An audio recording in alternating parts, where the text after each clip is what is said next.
Welcome back to clean news Rajasthan. चलिए देखते हैं राजस्थान की 15 फटाफट बड़ी खबरों को। राजस्थान के इन 3 सांसदों की चमक सकती है किस्मत। राजस्थान में लोकसभा चुनाव 2024 के परिणाम भाजपा के पक्ष में रहे। राजस्थान में कुल 25 सीटों में से 14 पर भाजपा ने जीत दर्ज की है। इसी के साथ कांग्रेस ने 8 और अन्य दलों ने 3 सीटों पर कब्जा जमाया है। राजस्थान में भाजपा सबसे बड़ी विजेता पार्टी बनकर उभरी है। यहाँ जीतने वाले 14 नवनिर्वाचित सांसदों ने आधा दर्जन ऐसे हैं जिन्हें केंद्रीय मंत्री बनाने को लेकर चर्चा तेज हो चली है। इनमें से भी 3 सांसद ऐसे हैं जिनका लगभग केंद्रीय मंत्री बनाया जाना लगभग तय माना जा रहा है। सीएम भजन लाल ने कल राज्य कर्मचारियों के साथ की बजट मीटिंग। राजस्थान में मुख्यमंत्री भजन लाल शर्मा ने कल बड़ी पहल करते हुए राज्य कर्मचारियों के साथ बजट मीटिंग की। राज्य सरकार ने आगामी बजट वित्तीय वर्ष 2024-25 की तैयारी को लेकर मुख्यमंत्री कार्यालय में आयोजित मीटिंग में कर्मचारी महासंघ संगठनों के प्रतिनिधियों से सुझाव लिए।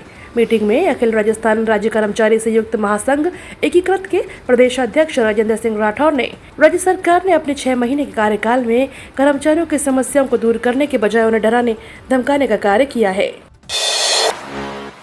केंद्रीय नेतृत्व के निर्देश पर बीजेपी नवनिर्वाचित सांसदों का सम्मान रद्द। भाजपा के केंद्रीय नेतृत्व के निर्देश के बाद राजस्थान भाजपा मुख्यालय पर होने वाला नवनिर्वाचित सांसदों का सम्मान कार्यक्रम रद्द कर दिया गया। हालांकि इसी बीच जयपुर पहुंच चुके आधा दर्जन से ज्यादा सांसद प्रदेश कार्यालय पहुंचे और प्रदेश अध्यक्ष सीपी जोशी और अन्य पदाधिकारियों से मिलकर दिल्ली के लिए रवाना हुए। अब मुख्यमंत्री भजन लाल शर्मा भी संभवतः आज शुक्रवार दिल्ली जाएंगे। राज्यवर्धन सिंह राठौर ने जताया झोटवाड़ा और जयपुर ग्रामीण जनता का आभार। केंद्रीय मंत्री कर्नल राज्यवर्धन सिंह राठौर ने लोकसभा चुनाव में भाजपा की विजय पर झोटवाड़ा और जयपुर ग्रामीण की जनता तथा कार्यकर्ताओं का आभार जताया। राठौर ने नरेंद्र मोदी के नेतृत्व में एनडीए सरकार बनने की दिशा में कदम बढ़ाने पर खुशी भी प्रकट की। लोकसभा चुनाव में जयपुर ग्रामीण सीट पर भाजपा प्रत्याशी राव राजेंद्र सिंह की जीत हुई। इसमें झोटवाड़ा क्षेत्र से राव राजेंद्र सिंह को सबसे ज्यादा वोट मिले। इसके लिए झोटवाड़ा विधायक और कैबिनेट मंत्री कर्नल राज्यवर्धन सिंह राठौर ने झोटवाड़ा के सभी नागरिकों और कर्मठ कार्यकर्ताओं को धन्यवाद किया। राजस्थान के 25 नए सांसदों का प्रोफाइल, 2 सांसद मात्र 10वीं पास। राजस्थान में लोकसभा की 25 सीटों में से 14 सीटों पर बीजेपी, 8 पर कांग्रेस और 3 पर इंडिया गठबंधन के सहयोगी दलों ने जीत का परचम लहराया है। राजस्थान के 2 सांसद 10वीं पास हैं तो 1 12वीं पास है। इसके अलावा 11 सांसद ग्रेजुएट व 9 सांसद पोस्ट ग्रेजुएट हैं। वहीं मन्ना लाल रावत ने पीएचडी और मुरारी लाल मीणा ने सिविल इंजीनियरिंग के डिप्लोमा कर रखा है। प्रदेश के नए सांसदों में भूपेंद्र यादव, उमेदर राम बेनीवाल, संजना जाटव, सीपी जोशी, राहुल कांसवा, राव राजेंद्र सिंह, हनुमान बेनीवाल, पीपी चौधरी, महिमा कुमारी और हरीश चंद्र मीणा ग्रेजुएट हैं। राजकुमार राउत ने ग्रेजुएट के साथ बीएड भी कर रखी है। दामोदर अग्रवाल, अर्जुन राम मेघवाल, कुलदीप इंदौरा, मंजू शर्मा, दुष्यंत सिंह, ब्रजेंद्र औला, गजेंद्र सिंह शेखावत, ओम बिरला और अमरा राम ने पोस्ट ग्रेजुएट कर रखा है। सचिन पायलट ने दिया राजीव गांधी का उदाहरण। राजस्थान के पूर्व उप मुख्यमंत्री और कांग्रेस नेता सचिन पायलट ने केंद्र में सरकार बनाने से पहले बीजेपी को आत्मचिंतन करने की सलाह दी है। उनका कहना है कि जनादेश भाजपा और एनडीए के खिलाफ है, ऐसे में उन्हें सरकार नहीं बनाना चाहिए। इसके लिए पायलट ने पूर्व प्रधानमंत्री राजीव गांधी का नाम लेते हुए साल 1989 में राष्ट्रपति द्वारा उन्हें मिली सरकार बनाने के आमंत्रण को ठुकराने का उदाहरण भी दिया। राहुल गांधी ने एग्जिट पोल को बताया स्टॉक मार्केट का सबसे बड़ा घोटाला। लोकसभा चुनाव नतीजे आने के बाद कांग्रेस नेता राहुल गांधी ने एग्जिट पोल पर पीएम नरेंद्र मोदी और गृह मंत्री अमित शाह को घेरा है। राहुल गांधी ने कहा कि एग्जिट पोल आने के बाद 3 जून को स्टॉक मार्केट सारे रिकॉर्ड तोड़ देता है। हालांकि एक दिन बाद 4 जून को शेयर बाजार धड़ाम हो जाता है। इससे निवेशकों के 30 लाख करोड़ रुपए डूब गए हैं। राहुल गांधी ने इसे स्टॉक मार्केट का बड़ा घोटाला कहा है और इसे जेपीसी जांच की मांग की है। राजस्थान में आदर्श आचार संहिता हटी। राजस्थान में लोकसभा चुनाव के मद्देनजर लगाई गई आदर्श आचार संहिता हटा ली गई है। मुख्य निर्वाचन अधिकारी प्रवीण गुप्ता ने यह जानकारी दी है। अब जन सुनवाई हो सकेगी। प्रतिबंध हटाने से आमजन को राहत मिलेगी। इसके साथ ही प्रदेश में कलेक्ट्रेट के आम जनता की शिकायत सुनने के लिए जन सुनवाई शुरू हो जाएगी।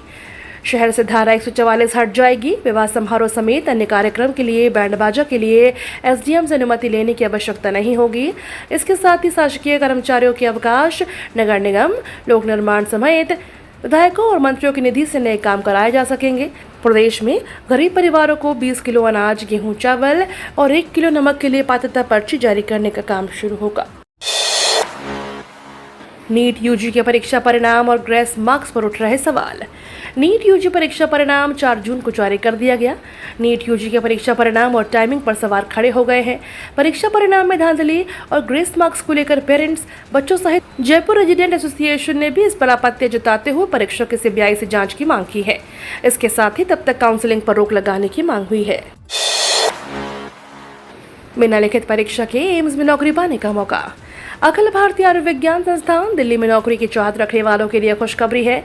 इसके लिए एम्स ने जूनियर रेजिडेंट्स के पदों के लिए वैकेंसी निकाली है। जिन उम्मीदवारों के पास इन पदों से संबंधित योग्यता रखते हैं वे सभी एम्स की आधिकारिक वेबसाइट पर जाकर आवेदन कर सकते हैं।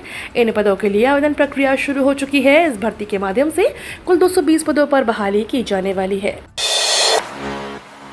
जोधपुर से चलने वाली मरुधर व बाड़मेर से चलने वाली शालीमार एक्सप्रेस 8 और 9 जून को चलेगी परिवर्तित मार्ग से। गांधीनगर जयपुर रेलवे स्टेशन पर पुनर्विकास कार्य प्रगति पर होने के कारण 8 और 9 जून को मरुधर व शालीमार एक्सप्रेस ट्रेनों का संचालन प्रभावित होगा। इन्हें परिवर्तित मार्ग से चलाया जाएगा। उत्तर पश्चिम रेलवे के मुख्य जनसंपर्क अधिकारी कैप्टन शशि किरण के अनुसार गांधीनगर जयपुर रेलवे स्टेशन पर पुनर्विकास कार्य प्रगति पर है। इसके तहत एयर कॉन्कोर्स का निर्माण किया जा रहा है, जिससे रेल यातायात प्रभावित रहेगा। उन्होंने बताया कि एयर कॉन्कोर्स निर्माण कार्य प्रगति होने के कारण Varanasi city, Jodhpur Varanasi city Marudhar express तथा बाड़मेर जम्मू-तवी बाड़मेर शालीमार एक्सप्रेस दोनों ट्रेनों को परिवर्तित मार्ग से संचालित किया जाएगा। 9 जून तक आसमान से बरसेगी राहत की बूंदें। राजस्थान में इन दिनों मौसम में उतार चढ़ाव देखने को साफ साफ देखा जा सकता है। राज्य में इस वक्त एक पश्चिमी विक्षोभ गुजर रहा है। पश्चिमी विक्षोभ के कारण आंधी, तूफान, बारिश जैसी गतिविधियां दर्ज हो रही हैं। मौसम विभाग से इस समय एक राहत की खबर आई है। प्रदेश का तापमान 45 डिग्री से अधिक दर्ज हो रहा है। इसी बीच मौसम विभाग ने राहत भरी खबर दी है। आज रात से 9 जून की रात तक आसमान से राहत की बूंदें बरसेंगी। मोदी 3.0 का शपथ ग्रहण होगा खास, पड़ोसी देशों को न्योता। नरेंद्र मोदी 8 जून को तीसरी बार प्रधानमंत्री पद की शपथ ले सकते हैं। शपथ ग्रहण समारोह को भव्य बनाने की तैयारियां भी शुरू हो चुकी हैं। समारोह में पड़ोसी देशों के नेताओं को भी आमंत्रित किया गया है। बांग्लादेश की पीएम शेख हसीना और नेपाल के सीएम पुष्प कमल दहल प्रचंड को मोदी ने फोन कर आमंत्रित किया है। वहीं भूटान के पीएम शेरिंग टोब्गे और मॉरिशस के पीएम प्रविंद जगन्नाथ भी शपथ ग्रहण समारोह में शामिल हो सकेंगे। आज सुबह 11 बजे होगी एनडीए संसदीय दल की बैठक।